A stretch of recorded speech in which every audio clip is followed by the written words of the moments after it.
എന്റെ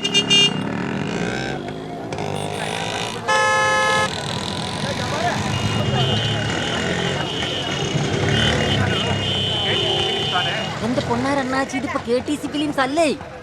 ഇപ്പൊ വന്ന് റിയൽ എസ്റ്റേറ്റ് കാലിക്കറ്റ് തന്നെ. എസ്റ്റേറ്റ് എന്ന് വെച്ചാൽ സ്ഥലം, ഭൂമി വിൽക്കൽ വാങ്ങൽ. JPNCH real estate group. KTC films പൂട്ടിപ്പോയാച്ച്. അതോടെ മുതലാളി ചന്തുക്കുട്ടിയാട്ടെ എങ്കിയോ മുങ്ങിയാച്ച്. ഒന്ന് ഫോൺ വെച്ചാൽ അണ്ണാച്ചി. ഒരു 3 എടുത്തോ. ഉണ്ണിയപ്പോ ഏതായാലും കടല്ലേ, ഒരു 3 എടുത്തോ. അല്ല, ഞാൻ എന്നോട് കല്ലായിലെ ആ 3.5 സെന്റ് സ്ഥലം പോയി വെക്കാൻ പറഞ്ഞില്ലേ, ഈ പോയി നോക്കിയോ? അത് പുറമ്പോ കപ്പുട്ടിയട്ട വാങ്ങിയും കൊടുങ്ങും. ഇന്നോടിത് മാമുക്കാ പറഞ്ഞത്. മൂപ്പരങ്ങനെ പലതും പറയും. എന്നോട് പറഞ്ഞ എന്താ അറിയോ, കല്ലായിക്കൽ ഒരു പഴയ ബിൽഡിംഗും സ്ഥലവും കൊടുക്കാണ്ടെന്ന്. അന്വേഷിച്ചപ്പോ എന്താണെന്നറിയോ, നമ്മളെ പഴയ റെയിൽവേ സ്റ്റേഷന്. ചായ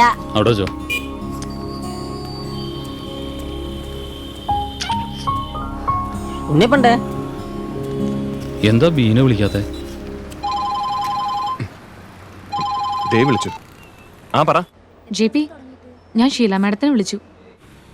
എന്ത് പറഞ്ഞു? നീ പറഞ്ഞതുപോലെ എസ്റ്റേറ്റ് വിൽക്കാനുള്ള ഓത്തറൈസേഷൻ ലെറ്റർ മാഡം നിന്റെ പേരിൽ തരും. പോയി വാങ്ങിച്ചോ. അല്ല, അത് മെർക്കാരെ പോയി വാങ്ങണല്ലേ? ഏയ്, അവർ പാളയത്ത് നിന്റെ കോർപ്പറേറ്റ് ഓഫീസിൽ കൊണ്ടുതരും. പോയി വാങ്ങാൻ നോക്കണം.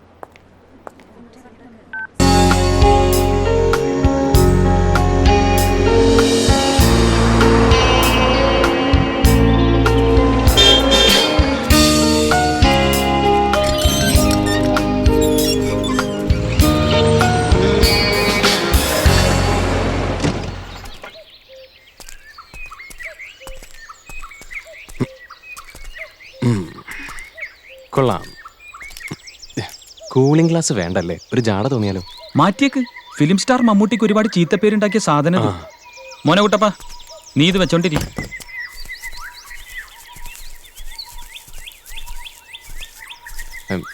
ജയപ്രകാശ് ആണ് ഡോക്ടർ. ഓ, പീന വന്നില്ല, വരുന്നു പറഞ്ഞായിരുന്നു. അവക്ക് ഹോസ്പിറ്റലിൽ ഡ്യൂട്ടിയാ, ലീവ് എടുക്കാൻ പറ്റില്ലെന്ന് പറഞ്ഞു. I know. She is really committed to her profession. നമ്പ്യാരെ, ദാ ഇവരങ്ങ് വിളിച്ചോളൂ. മനസ്സിലായില്ലേ? കാലിക്കറ്റ് നിന്ന് വന്നതാ. ആ പേപ്പേഴ്സ് എടുത്തു കൊടുക്കൂ. നമ്പ്യാറ്റ് കൂടെ ചെല്ലു. ഓ.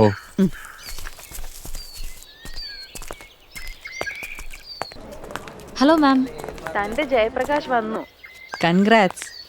നല്ല പയ്യനാണോ? Thanks ma'am. ആ, എന്നാ ശരി. I'll call you later. Okay. കിട്ടിയില്ലേ? ഇനി വൈകാതെ ഒരു ബയറിനെ കണ്ടുപിടിക്കൂ. ചെയ്യാം മാഡം. ഇവിടെ ഒരുപാട് എൻക്വയറീസ് വരുന്നുണ്ട്. നിങ്ങൾ സ്പീഡപ്പ് ചെയ്താൽ നിങ്ങൾക്ക് നല്ലത്. ഇനി എൻക്വയറിക്ക് വരുന്നവരോട് തോട്ടം കച്ചവടം തന്നെ പറഞ്ഞോളി. അങ്ങനെ പറയാൻ പറ്റൂ? ആരെങ്കിലും നല്ല ഓഫറുമായി വന്നാൽ? ഇല്ല, ഞങ്ങൾ തന്നെ ഉടനെ ഒരു നല്ല പാർട്ടിയായിട്ട് വരും. എന്നാ പിന്നെ ഞങ്ങൾ അങ്ങോട്ട്.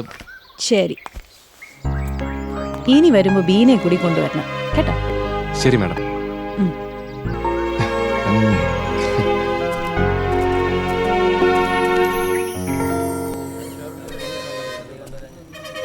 മെർക്കാരെ പോയി വന്നു സ്റ്റൈലില്. നിന്റെ സ്റ്റൈലൊന്നും എനിക്ക് കേൾക്കണ്ട. പോയ കാര്യം എന്തായെന്ന് പറ. രേഖാമൂലം കൈപ്പറ്റി 500 ഏക്കർ കാപ്പിത്തോട്ടം വിൽക്കാനുള്ള അവകാശം. ഏക്കറിന് 20 ലക്ഷം റുപ്യ മതിപ്പ് വില. അപ്പൊ എത്രയായി? നീയല്ലേ കൂട്ടിയാ തീരാത്ത കണക്കിന്റെ ആള്. എനിക്കറിയില്ല. എടി, 2, 10, 100 കോടി. അതിൽ എന്റെ കമ്മീഷൻ എത്രയാ? ഇതാ പിന്നെയും ചോദ്യം. 2.5 കോടി. അപ്പൊ ഞാൻ ആരാ? ആരാ? ഒരു പഴയ പ്രയോഗമാണെങ്കിലും ഈശ്വരനാ, കോടീശ്വരൻ. പിന്നെ കിടക്കല്ലേ പദ്ധതികൾ മുന്നില്. പദ്ധതികളൊക്കെ നമുക്ക് സാവകാശം ആലോചിച്ച് തീരുമാനിക്കാം. ആദ്യം ബാധ്യതകൾ തീർക്കാൻ നോക്ക്. കടം വാങ്ങാൻ കാണിക്കുന്ന സാമർത്ഥ്യം വല്ലപ്പോഴും തിരിച്ചു കൊടുക്കുന്നതിലും കാണിക്കും മോനെ.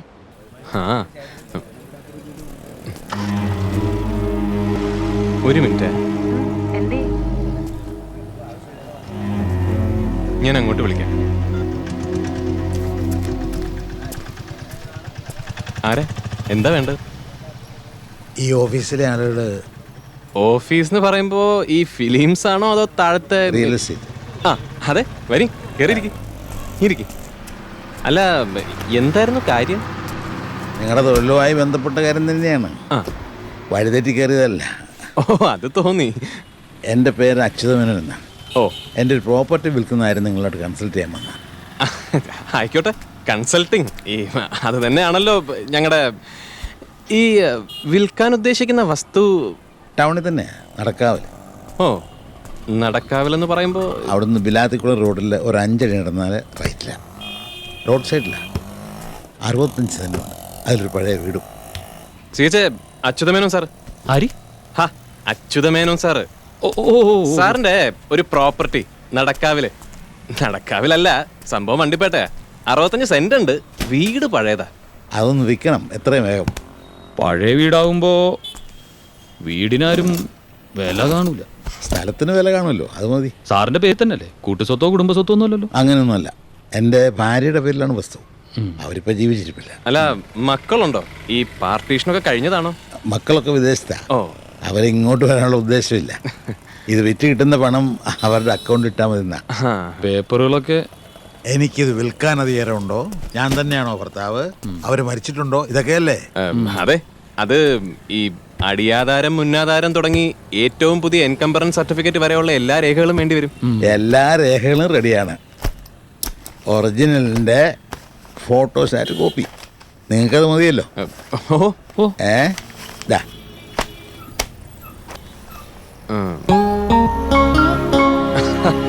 ഇത് മതി. അപ്പോ സാറ് മൊബൈൽ നമ്പർ തന്നിട്ട് പോയിക്കോളൂ, ഞങ്ങൾ വിളിച്ചോളാം. മൊബൈൽ ശീലമില്ല. അല്ല, അപ്പൊ ബന്ധപ്പെടാൻ ലാൻഡ് ലൈൻ? ഞാൻ ഇങ്ങോട്ട് ബന്ധപ്പെട്ടോളാം. ഓ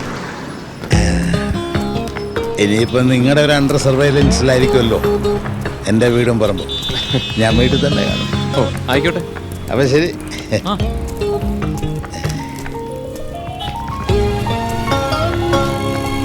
ഈ ഓഫീസിലേക്ക് ഒരാൾ നമ്മളെ അന്വേഷിച്ച് വരുന്നത് ഇത് ആദ്യമായിട്ടാ. കളി ലേശം വലിയ കളിയാട്ടോ. വലിയ കളികൾ കളിച്ചു തുടങ്ങേണ്ട സമയമായി സിയച്ചേ. രായിനൊക്കെ വിളിക്കട്ടെ. നിനക്ക് ഈ കച്ചവടം നമ്മൾ ഡീൽ ചെയ്യാൻ രായനൊക്കെ സമ്മതിക്കണം. ഇതിൽ ഈ നോക്കുകൂലി ചൂണ്ടുകൂലി എന്ന് പറയുന്ന നക്കാപ്പിച്ച പോരാ. മെർക്കാരയിലെ തോട്ടം, ടൗണിൽ 65 സെന്റ് സ്ഥലം, പുരോഗതിയുടെ ലക്ഷണങ്ങൾ കണ്ടു തുടങ്ങി. രായനക്ക് വിളിക്കണ്ട, പിന്നെ ഒന്ന് കാണാം. ഓക്കെ. ജോയേട്ടൻ, നിങ്ങളൊന്ന് പറയുന്നു. എന്റെ രായനക്ക ആദ്യമായിട്ട് ഞങ്ങളുടെ ഓഫീസിൽ വന്നൊരു കേസായത്. ഇങ്ങളെ ഓഫീസോ?